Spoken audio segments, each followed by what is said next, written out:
Shalom Pak, Shalom teman-teman. Perkenalkan, eh, saya Daniela Tariuran dengan NIM 24030450. Pada saat ini saya ingin mempresentasikan tugas saya dengan topik hmm, tentang web scraping. Yang pertama kita masuk ke pengenalan web scraping.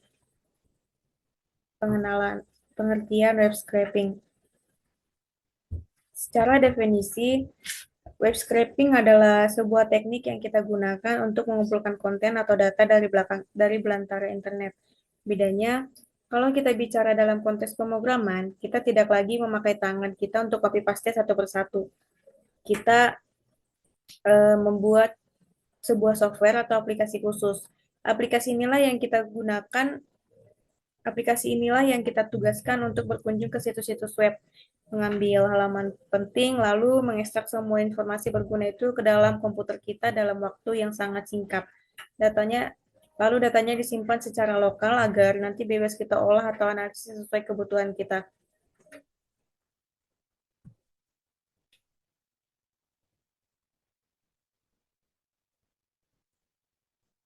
Berikut kegunaan praktis web scraping.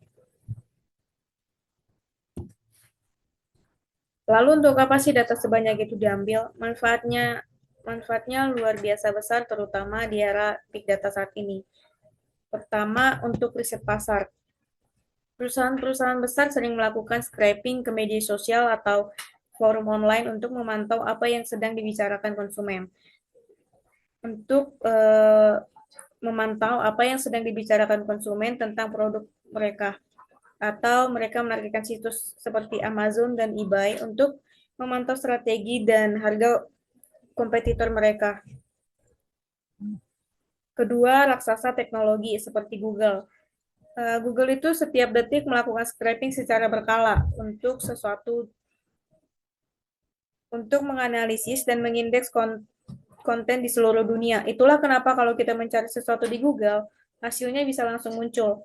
Bahkan data dari e-commerce ditarik oleh mereka untuk mengisi mengisi fitur Google Shopping. Ketiga, untuk pemasaran. Banyak bisnis menggunakannya untuk mengumpulkan kontak pemasaran. Sadar atau tidak, saat kita memberi izin akses kontak ke suatu aplikasi, kita seringkali memberikan lampu hijau bagi mereka untuk melakukan hal ini. Namun saya ingin namun saya ingin mengingatkan di sini web scraping ini ibarat bermata dua bermata dua. Di tangan yang salah, teknik ini bisa disalahgunakan oleh pihak tidak bertanggung jawab untuk mencuri data pribadi, informasi perbankan, hingga melakukan penipuan dan pemerasan. Jadi, etika penggunaannya sangatlah krusial. Nah, yang berikutnya mekanisme dan cara kerja.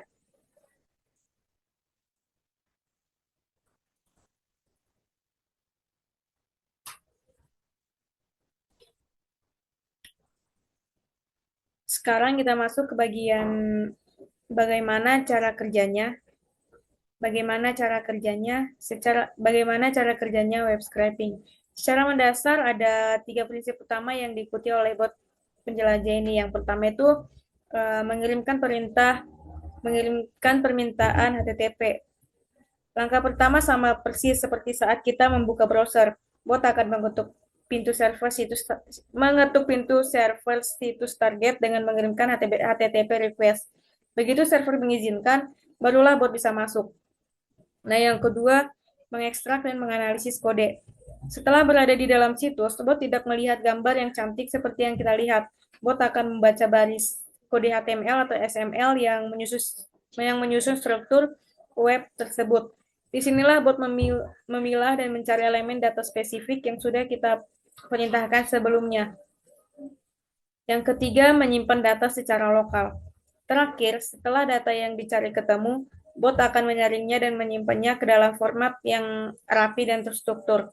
Biasanya dalam bentuk file Excel seperti .csv atau .xls. Kelihatannya mudah, tapi kenyataannya proses ini tuh sudah dilakukan berulang kali dalam skala dalam skala masif. Kalau kode program yang kita buat buruk, bot bot kita bisa mengirimkan terlalu banyak permintaan dalam satu waktu. Dan efeknya bisa berbahaya karena bisa membuat server situs web orang lain mengalami gangguan atau down. Yang berikutnya, hmm, langkah melakukan scraping. Jika kita ingin melakukannya sendiri, secara non-teknis ada 6 langkah nunut yang harus kita lakukan. Kita mulai dengan menentukan URL target. Misalnya, kita ingin meneliti ulasan buku, maka target kita adalah situs seperti Amazon dan Goodreads. Langkah kedua dan ketiga, kita melakukan inspek halaman. Kita klik kanan di halaman web tersebut, pilih inspect elemen untuk mengintip kode backend-nya. Di sana kita identifikasi tag-tag unik seperti menulis kode program, biasanya menggunakan Python, untuk memberitahu bot di mana ia harus mencari data tersebut, lalu kita eksekusi kodenya agar program mulai bekerja. Terakhir, langkah keenam adalah menyimpan data. Agar hasilnya lebih bersih dan mudah dibaca, kita bisa memanfaatkan modul regex untuk merapikan teksnya sebelum diekspor ke format Excel. Yang berikutnya, tools web scraping.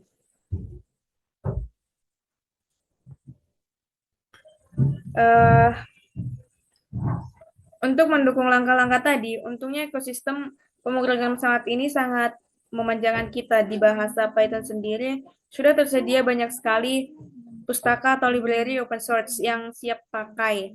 Ada 4 alat populer yang sering digunakan. Yang pertama itu ada Beautiful Soup. Ini adalah pustaka sejuta umat para analis data untuk menguraikan struktur HTML dan XML menjadi format yang sangat mudah dicari. Yang kedua itu Scrapy. Berbeda dengan Beautiful Soup yang hanya pengurai. Scrapy adalah sebuah framework lengkap. Dia bisa bertindak sebagai web crawler serbaguna untuk menjelajahi web skala besar atau menarik data lewat API. Yang ketiga itu Pandas. Library ini sangat tangguh untuk memanipulasi data. Hebatnya, Pandas bisa digabungkan dengan Beautiful Soup sehingga seluruh proses dari mengambil data sampai menganalisisnya bisa selesai di satu tempat tanpa harus berpindah ke bahasa pemrograman lain. Nah, yang keempat, Parsehub. Nah, kalau teman-teman ingin melakukan scraping tapi belum terlalu mahir menulis kode pemrograman, Parsehub bisa jadi opsi. Ini adalah alat berbasis aplikasi online yang menyediakan fitur gratis yang sangat ramah untuk pemula.